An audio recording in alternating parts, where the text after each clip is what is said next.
3, 4년이 흘러가도록 어떻게 이미 자식이 안 보고 살아요? 자식이 어머니를 찾지 않은 지 3년째. 어머니는 애가 탑니다.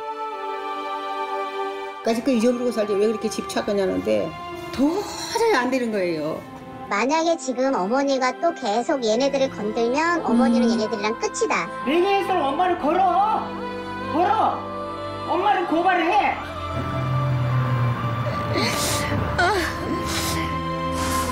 대체 이 어머니에겐 무슨 일이 있었던 걸까요?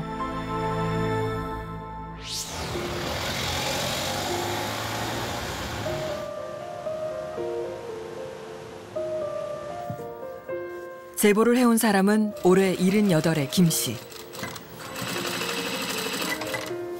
옷 수선집을 직접 운영하고 계신데요. 네, 어서 오세요. 색깔 이쁘네. 뭐 어디를 줄이게? 이거 전체가 다 커? 커. 요거 트지 맙시다. 네, 크지 마요. 옛날에 트지 요새는 안 트죠. 여기 솜씨 좋아요? 좋으니까 오죠. 이 집이 저기 멀리 있어도 여기까지 오게 돼요. 네, 수고하세요. 예. 여든이 내일 모레인 나이에도 동갑인 남편과 함께 일을 하는 건 자식들에게 신세를 지고 싶지 않아서라는데요. 일하는 틈틈이 간식을 만들어 남편을 챙기는 할머니.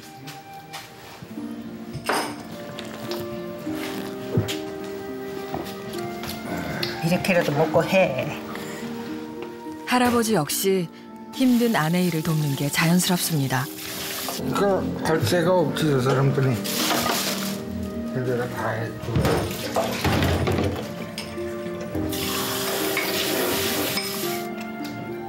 그런데 할머니에겐 말 못할 걱정거리가 있답니다. 신문에는 간혹 나오지만은 어떻게 이미 자식이 안 보고 살아요? 3, 4년이 흘러가도록 이렇게 남이 돼서 살아요. 내 자식이 이러다니. 그렇지만 이러다니. 그게 막 죽겠는 거야. 슬하에 4남매를 둔 할머니. 그런데 아들 부부가 3년 전부터 찾아오지 않는다고 합니다.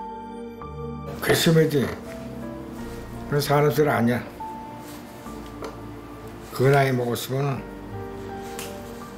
지들이 나중에 커가지고 자식들이 커서 그렇게 행동한다고 생각을 가상했을 때는 아마 몸부림칠걸. 할머니를 더욱 힘들게 하는 건 자식들과 멀어지면서 손주들을 못 만나는 겁니다. 그래서 똑같아 애비 오고. 5월달이 되니까 이제 와라 할머니가 어린이날 맛있는 거 사줄게 하고 싶어. 이렇게 해서라도 애들한테 가까이 하려고 든다. 이렇게 싶어서 또 못해. 100번을 눌려받아 또 끄고 눌려받아 또 끄고. 왜 나를 이렇게 짝사랑을 하게 만드냐고. 그게 자식이라는 거야. 너무 미워요. 손주들이 보고 싶을 때면 할머니는 산책을 나가곤 합니다. 이쪽으로 아파트는 아들이 살고 이쪽에 아파트는 내가 살아요. 몇 미터나 돼. 그러면서 못 본다 이건 말이 안 돼. 놀랍게도 아들네는 지척에 살고 있었습니다. 손주들이 다니는 학교 역시 할머니가 매일 지나다니는 길에 있었는데요. 혹시나 볼 수 있을까 찾아보곤 하는 거죠. 왜 그런지 우연히도 안 마주쳐. 봐도 질리지 않은 게 손자야. 어쩌다 이렇게 됐을까요? 할머니는 아들네가 등 돌린 이유라도 알고 싶다고 합니다. 며느리하고 악을 쓰고 싸운 것도 아니고 아들 오더면 네가 그럴 수 있냐 저러지 내가 소리 지른 것도 아니고. 그런데 왜 그렇게 됐는지 모르겠어. 왜 며느리가 나를 점점 싫어하고. 모르겠어. 문제가 있어. 내가 보기에는 자식들은 문제가 없어. 엄마가 문제야. 억울해서 나 죽겠네. 그냥 자기 기준에 뭐가 서운하면 포인트를 막 이렇게 쌓아갖고 막 몇 년 먹은 포인트까지 불어나갖고 막 감정이 폭발한가 보더라고. 그냥 그게 막 시한폭탄 터지듯이 감정이 폭발해. 그리고 이제 아들들은 자식들은 가만히 있다 폭탄을 맞아. 원래 저 사람은 나한테 도움이 안 되는 사람이야. 얘네들이 틀어진 마음도 잡아주고 싶고 사과하라고 내가 사과도 할 것이고 옛날처럼 되돌려 놓고 싶고. 그날 밤 할머니가 아들네 집을 찾아가 보기로 했습니다. 3년째 찾아오지 않는 며느리를 만나 직접 대화를 해보겠다 용기를 냈는데요.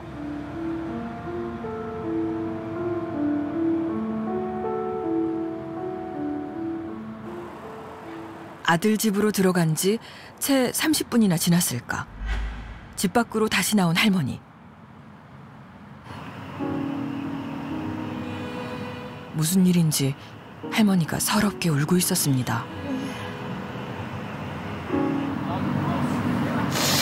이 자존심, 이 분노, 이 슬픔. 우리 화목하게 살자 그렇게 그냥 가세요. 그러고 들어가 버리더라고. 근데 나 자신이 너무 초라하고 비참하고 슬프고 이렇게까지 애정을 구걸을 해야 되냐 싶고 그냥 서럽더라고. 그것도 큰 며느리다는 한 며느리한테 가서 내가 잘못했다고 사과를 했으니 어찌 눈물이 안 나겠어. 그냥 내가 나 자신한테 모멸감이 느껴져. 내 아들이 나쁜 놈이라고. 아, 나쁜 놈, 나쁜 자들, 나쁜 아들. 지가 엄마를 이렇게 가슴 아프게 하다니. 나쁜 아들. 자식들 중 가장 기대가 컸던 아들. 할머니는 아들에 대한 미련을 버릴 수가 없습니다. 우리 동생들은 그까짓 거 잊어버리고 살지 왜 그렇게 집착하냐는데 도저히 안 되는 거예요. 아들에 대한 그 연민은, 이에 대한 연민이 다른 것들은 안 봐도 살 것 같아요. 얘만큼은 나한테 산소 같은 존재였거든. 버틸 수 있는 얘 오로지 나의 버팀목이었었어요. 21살에 결혼한 후 내내 의처증과 폭력에 시달렸다는 할머니. 나 이러고 앉아서 방 안에서 뭐라고 얼렁 안 일어나면 이 목그대를 꼭 방으로 질질 끄고 다음에 이대로 끌려 들어가.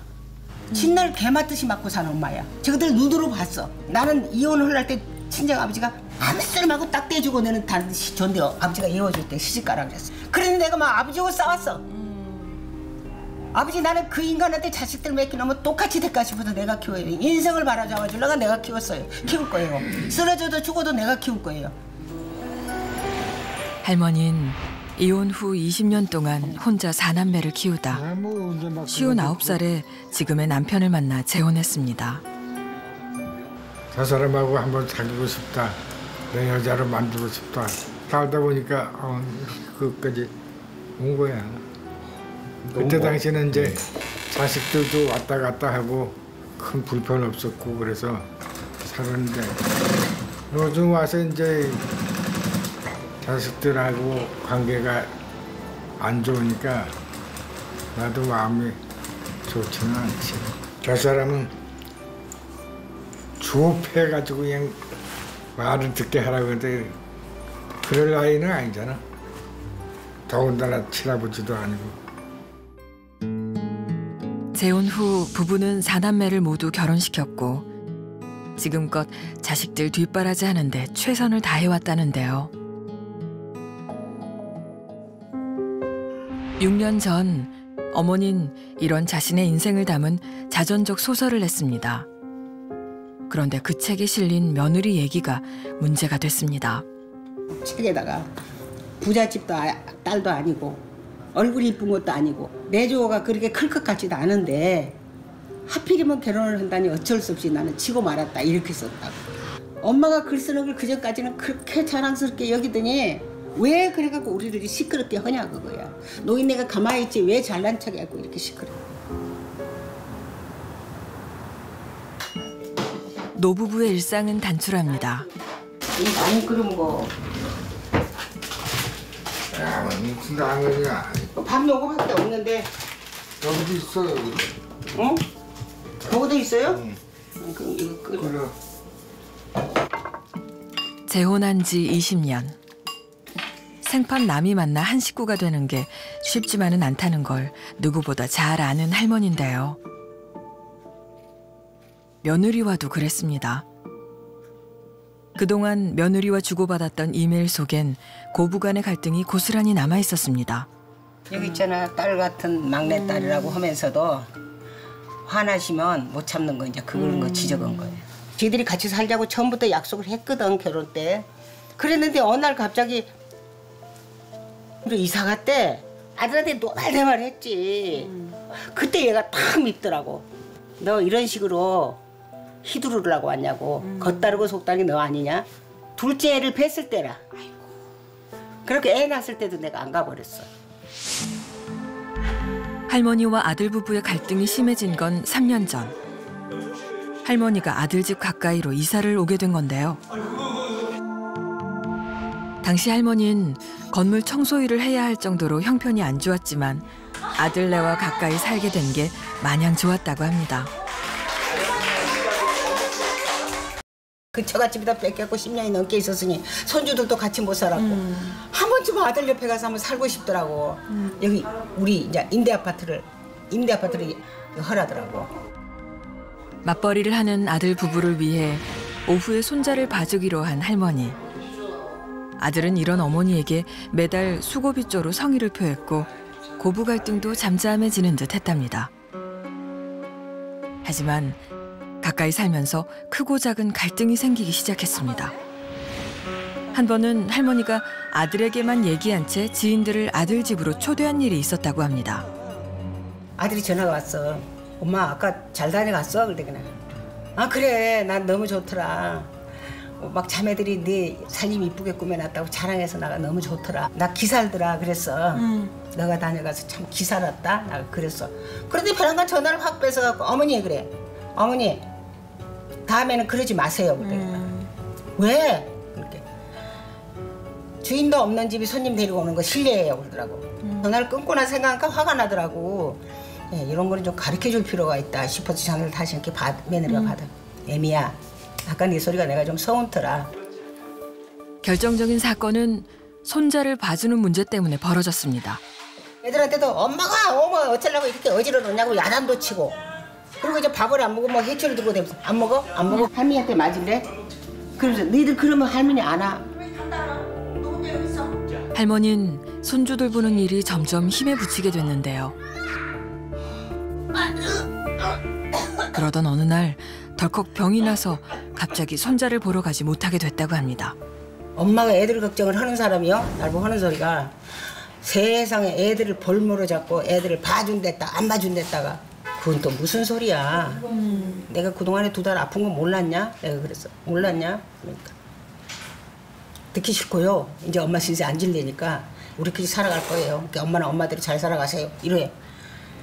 그 일로 깊어진 갈등은 오해에 오해를 낳았고 아들 며느리가 결국 할머니와 왕래를 끊었다는 겁니다. 그 후 3년. 수선집을 시작하면서 경제적으로는 안정돼 가고 있지만 허전한 마음은 도무지 채워지지가 않는다고 하는데요. 일주일에 한두 번 노부부는 술자리로 시름을 달래곤 합니다. 엄마 부른 거 쳐갖고 와서 넣고 술을 벗어놨더니 술이 엄청 맛있어. 그 짱 안 해? 알아? 알았어. 짱 그거 사서 먹어. 건강합시다. 즐거운 마음으로 시작한 자리. 하지만 술이 취하자 노부부는 자식 생각에 속상한 마음을 감추지 못합니다. 아들을 고쳐야 돼. 엄마의 마음은 오직 자식들에 대한 오직 한 마음인데 자식들이 변화를 안 해. 못 들어가. 나도 그랬고. 여보, 내가 애들한테 좀 극성을 부리냐? 아니. 안 그랬잖아. 어머나, 우리 그가 애들 돌봐줄 때 내가 극성스럽게 했어? 아닌데? 좀 그런 면도 좀 없지 않아 있는데 그걸 누구를 위해서야? 자식들을 위해서 엄마를 생각하라는 그런 마음에서 극성을 부린 거야. 그게 할아버지 날 보고 잊어버리고 사는데 그게 마음대로 되냐고. 나는 내가 못 잊은 게 이 한번 아빠의 괴로워요. 결단을 내리면은 실천을 해야 돼. 술에 취하면 아들에게 전화를 걸곤 한다는 어머니. 하지만 안 돼, 꺼버려. 안 오잖아. 연결이 되지 않아 삐 소리 후 소리샘으로 연결되오며 통화료가 부과됩니다. 자신의 전화를 아들이 일부러 받지 않는다고 생각하는 어머니. 섭섭한 마음이 주정이 돼서 나옵니다. 당신들 거래 나서봐. 누가 학자금 내주고 누가 죄를 보호해주고 있는가. 애미가 해줬는데 애미는 사철 버들나무 같은 여자고. 아, 너무 쓸데없는 얘기야. 아이고 아니잖아. 왜 나 전화를 안 받아? 나 안 샀거든. 기분 나쁠 때는 아이고. 나가 정말 잘 되고. 이 행패가 다 여기 들어가. 나 억울해. 진짜 억울해. 나 진짜 억울해. 너무 억울해. 그 모든 것들이 이건 아니야.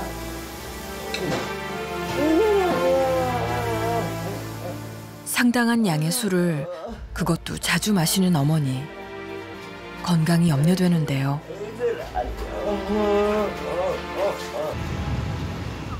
검사 결과 다행히 어머니의 건강엔 큰 이상이 없었습니다. 그런데 합병 검사에서 뜻밖의 결과가 나왔습니다. 하시고요. 어머님 사례 같은 경우는 여기 가슴 쪽하고 목 쪽에만 유달리 좀 더 심하게 있거든요. 그러니까 뭔가 답답한 게 제일 많은 분이야. 어머니의 화병은 심각한 수준이라고 하는데요. 어머님께서 화를 되받아서 내는 경우가 많지 않나요? 요즘은 삼켜요. 음. 화날 때마다 패치를 못 하겠더라. 근데 그렇게 삼키면 그것도 견디기 어려울 텐데. 어려워요. 갈수록. 그러니까 이제 네. 혼자 자학에 빠지고 심하다 보면 차라리 죽어버리자. 한 상태라고 보면 되고요. 어느 정도 심각한 걸까요? 특히 이제 화병 증 지금 상태는 화병에다가 우울증이 겹쳐 있어요. 그래서 충동적으로 예를 들어서 무슨 뭐 자해행위를 한다든가 또는 2차적인 그런 문제까지 유발할 수 있는 그에 노출돼 있죠. 뇌가 술에 취약한 상태가 되게 되면 이상행동을 유발할 수가 있기 때문에 음주는 피하셔야 됩니다. 할머니의 건강 상태를 자식들에게 알리기로 했습니다. 예, 안녕하세요. 저희 KBS 방송국에서 나왔는데요. 어머님이 저희한테 좀 도와달라고 도움을 요청하셔가지고요. 과연 아들 부부를 만날 수 있을까요? 안 할 거예요. 지는지 모르겠지만. 네네네네. 아, 예. 아니, 근데 싫어요.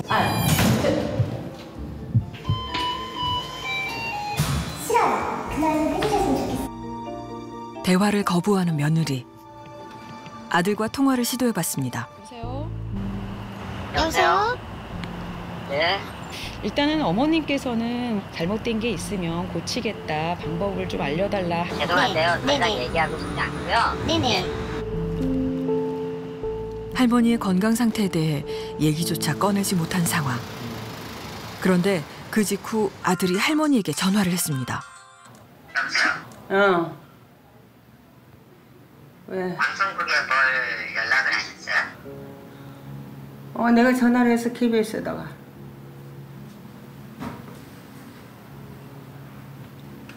왜요? 화해하고 싶어서. 죽어도 화해가 안 되니까. 내가 내한테 얼마나 애걸 못 그랬냐. 제발 애미 데리고 와서 우리 화해하고 살자고. 나는 지금 이러면서 지금 나보고 지금 화해를 하자고 하는 거예요. 그럼 화해할 생각은 있었냐? 화해하려고 너한테 노력 많이 했지. 너 했냐? 화해했어? 저는 어쨌든 간에 지금 이렇게 얘기하시는 게 저하고 화해하는 게 목적이 아니신 거고 저에 대해서 지금 네가 나를 이렇게 했으니 너도 한번 이렇게 당해봐라 이건 거죠? 아, 이래 당하는 거냐 이게? 너 화해 해줬냐 나를? 너 몇 년째야 지금 이거? 내 부인에게 이런 거 얘기하지 마세요. 이거 그래. 크게 명예훼손감이에요. 명예훼손 엄마를 걸어. 엄마를 고발을 해. 명예훼손 했다고. 나쁜 놈아. 겸손해. 네가 아무리 날고 뛰어봐도 나한테 하늘에서 떨어졌냐? 이 건방진 놈아. 오시거나 연락하지 마세요. 아 가만 안 둬 나도 널. 가만 안 둬. 이렇다면 정말 강제로 할 거야 이 나쁜 놈아.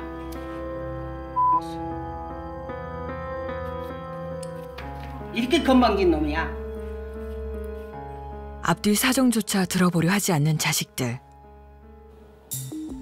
평생 온갖 고생을 해가며 자식을 키운 어머니를 자식들은 왜 이렇게 대하는 걸까요? 어긋난 관계는 어디서부터 어떻게 풀어나가야 할까요? 줘야 되지만 지금 완전히 저기 거부감이 생긴 저기 며느리들하고 저기 아들들을 바꿔야 될 부분도 좀 있지. 중재를 완전히 뭐 회피인데 뭐. 아니면 보니까 거의 지친 것 같은데 하다 이제 포기. 내 주장이 강하다, 내 뜻대로 하는 거, 그다음에 약간 반항적인 거, 누가 나한테 좌지우 이래라 저래라 하는 거 이런 게 그러니까 주도권 다툼이 하는 경향이 굉장히 강하세요. 사실은 할머니에게는 약간의 빨간색 색안경이 끼워져 있는 상태예요. 성격적인 문제인데 색안경이 끼워져 있다 보니 상대방이 어떤 행동을 해도 나는 마치 피해자고 나만 힘들고 상대방은 나를 함부로 대하는 것처럼 보일 수밖에 없죠. 그런 부분에 대해서 할머니가 갖고 있는 감정적인 상처를 왜 그런 식으로만 생각하는지를 좀 들여다볼 필요가 있고 할머니의 심리 상태를 보다 정확히 알아보기 위해 검사를 진행했습니다.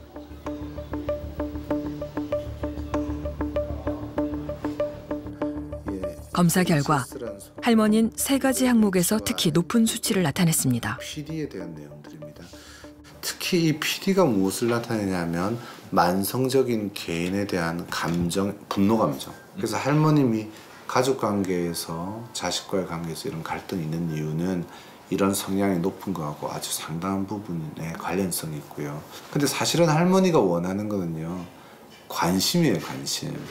이 할머니는 성격적으로 HY가 의미하는 게 강력한 관심 욕구예요. 이 관심 욕구가 많은 사람들은 상대방의 관심을 안 보여주면 굉장히 힘들어하고 그 상대에 대한 분노 감정을 표현하게 되어 있죠.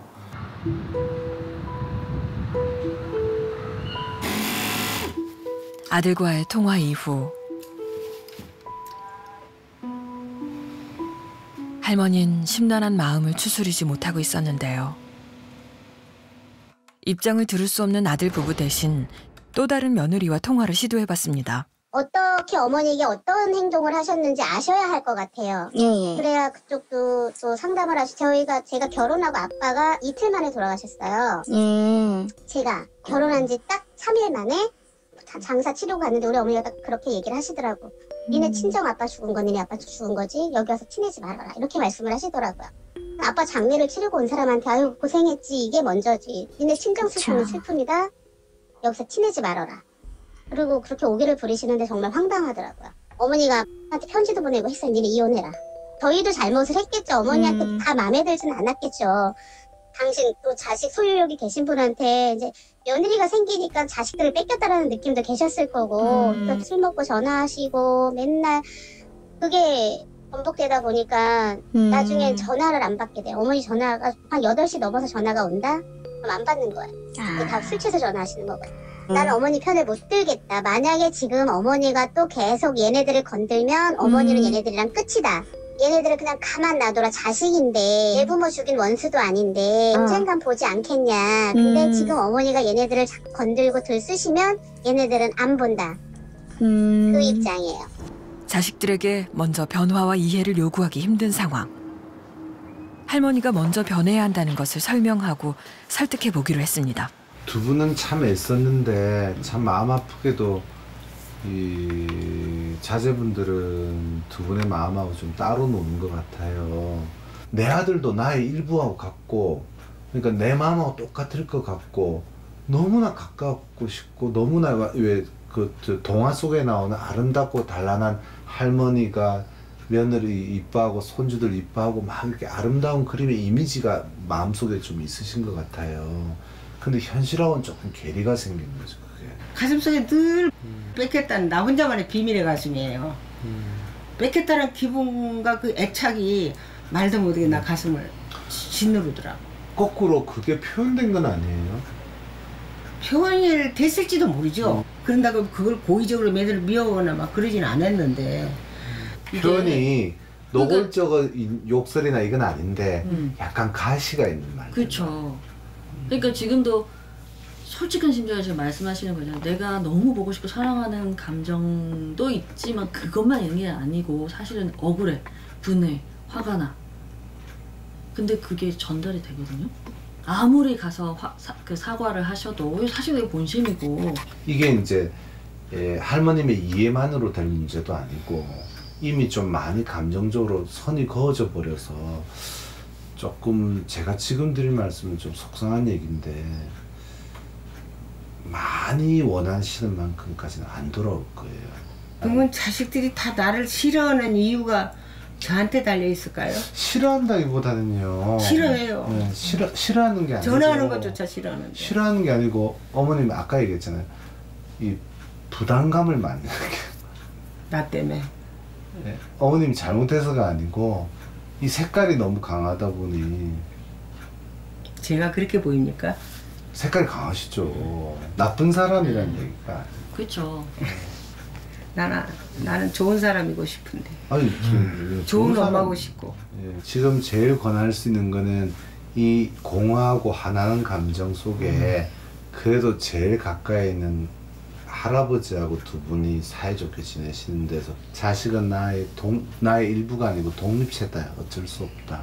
막 좀 강한 마음, 막 술도 드시고 싶은 이런 마음이 생길 때요. 또 확 내뱉고 싶은 마음이 생길 때 우리 흔히 하는 편한 표현들 있잖아요. 예.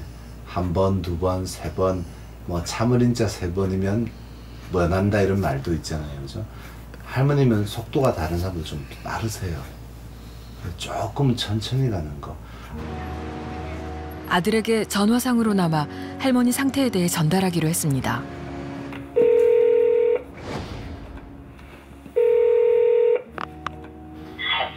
아, 예, 여보세요. 안녕하세요. 제가 어머님을 만나본 그 의견을 좀 드릴게요. 그래서 어머님은 특히나 이제 정신과적인 좀 전문가의 상담 치료가 좀 필요하고요. 충동이나 감정 조절이 잘 안 되는 거에 대한 약물 치료, 또 필요에 따라서는 이제 아드님, 며느님을 포함해서는 아니면 어머님이나 아버님 쪽에 대해서 가족 치료 이런 내용들이 좀 필요한데요. 아무튼 잘 조율이 되어서 행복을 찾으셨으면 좋겠네요. 네, 알겠습니다. 예, 안녕히 계십시오. 다행히 아들은 끝까지 얘기를 들어줬습니다. 할머니는 상담을 받을 것을 약속했는데요. 가족이 다시 한자리에 모이는 날이 하루빨리 찾아오길 바랍니다.